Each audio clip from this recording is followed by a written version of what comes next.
We talk a lot about needing to know what you have before you start making improvements. Okay, what does the habitat have to offer? How are the deer utilizing the property as we speak? Before we make any improvements at all, what positives does our habitat have to offer? What are our weak points? Another thing we really need to know in all this is what our population dynamics are. And by that, what I mean is, what do we have for mature bucks in the area? I'm not talking just about on our 40 or our 80 or even our 240. I'm talking about the general area. Because you know what?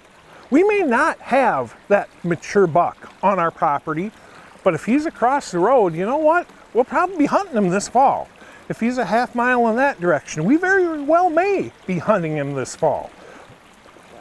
You need to understand what we have in the area, what we have on the property, what the property offers, and how the deer are utilizing it. And digging down deep into how the deer are utilizing it right now, let's talk about one specific subject, and that is mature buck bedding. First off, what's a mature buck? Well, the definition of a mature buck really has an awful lot to do with what the area has to offer for age structure. The property I'm on right now is a stupid big property I manage. Okay. Because of that, we have outstanding age class here. I've been able to set it up so that the client can know I'm not selling any services. I don't actually offer them to the public any longer. I retired from that stuff. But, so what I'm doing here, and I might as well get off on a tangent, honestly, what I'm trying to do here, I'm not trying to sell anybody a darn thing. No, I am merely sharing what I've found that works for me. Just because something works for me doesn't mean it's going to work for you. Different things work better for different people in different places. But what I can do is share what works for me. Okay? This happens to be a very large property that I manage, one of two. Okay? On here, we have great age structure. Now, we have, heck, the oldest buck we have on this property right now as I speak is a 9.5-year-old. Okay? Exceptional age structure. This property here, that 3.5-year-old buck, oh, he's no mature buck. That 4.5-year-old buck isn't even a mature buck. It isn't until they hit 5.5. Why? Because in my book, maturity is based on behavior. Okay. Just because two people are 25 years old does not mean they have equal levels of maturity. They don't. I mean, I was an idiot when I was 25. Whereas I'm sure all of you were adults already. Okay.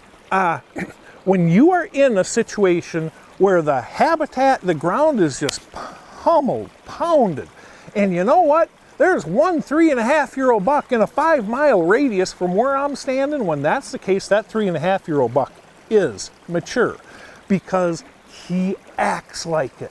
Okay? When you have great population dynamics, that 3.5-year-old, heck, that 4.5-year-old is immature. Okay. Now, we need to take that another step.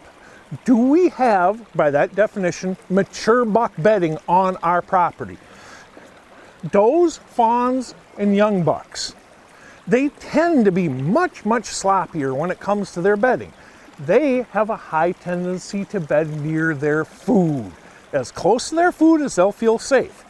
Mr. Big, he places priority on safety, safety, safety, and then proximity to something he wants. During the off season, that's probably food. During the rut, well, does.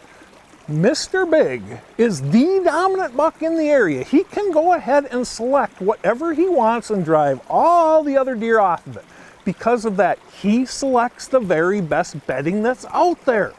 Those ridge points where you can see forever. Those knobs on those ridges where you can see forever and you got the wind coming up your backside. The edge of that swamp. You got a peninsula going out into that swamp, you check that peninsula because there's a real good chance that Mr. Big is bedding on that dry peninsula jutting out in the swamp. Same with an island. Same with if you have a lake or even a river that has an island in it. You check that island. The edges of any thickets openings within any thickets. Those are the types of locations that Mr. Big generally is drawn to. Okay, when Mr. Big is on that ground, you don't want to, you can never make hard and fast rules, but 90% of the time at least, you don't want to make improvements within 200 yards of where he's bedding. Why? Because if you make those improvements, you tend to draw does, fawns, and young bucks. And now you got all sorts of girls and kids running around Mr. Big's bedroom. He does not deal well with that. That is no longer safe for him. So he shifts.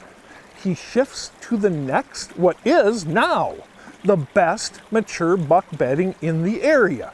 Okay, when that's not on your ground, that just pushed him off.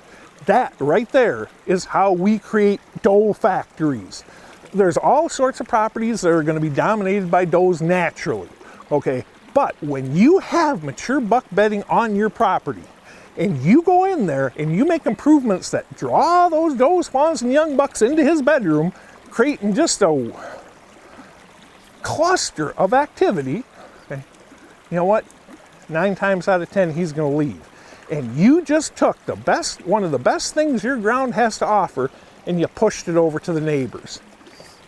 You need to know what's going on that ground before you make those improvements. Then we can use our best weapon, our brains, to go ahead and strategically lay out plans to take advantage of it.